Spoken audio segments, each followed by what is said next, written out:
Good day everyone, I am Elmar B. Caldolan and now we will discuss the bilging and permeability. So let's start our discussion.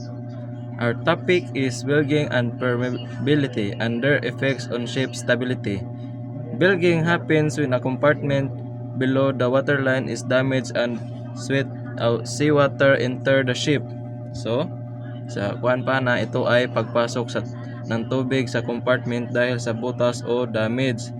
Mao ni ang sa Bisaya pa mao ni ang pagsulod sa tubig sulod sa barko tungod sa damage or sa buslot. So, bilging affects the stability of the ships because it causes loss of buoyancy and increases the ship weight.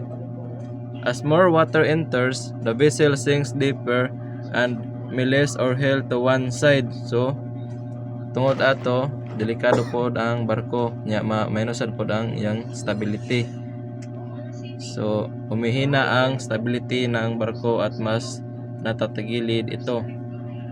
So, mo to siya delikado tog kuan natoy posibilidad nga kuag barko singan dalang mulubog. Bilging can also reduce the ship's jam or metacentric height, making the vessel less stable. So, di siya stable, less yang stable.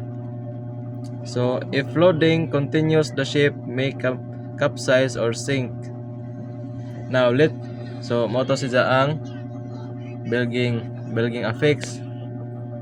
So, now let's discuss permeability.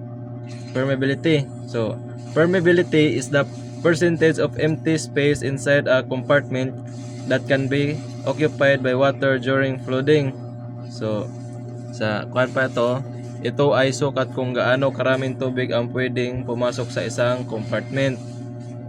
Different compartments have different permeability values. For example, missionary species, mga nasa 85% permeability, mga na siguro nya cargo holds mga nasa 60% empty spaces mga nasa 95% po na siya.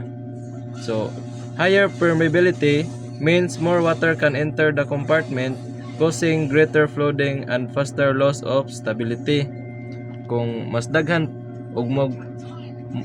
daghan pagtubig nga musod mo kuan siya murag yang stability di mahilon na murag mo maglisod siya glutaw mo nanay posibilidad nga mo kuag barko lubog. So, simple. Permeability, mas maraming tubig mo to siya, mas maraming tubig ang makakapasok. That is why ship use watertight bulkheads and proper subdivision to control flooding and protect stability.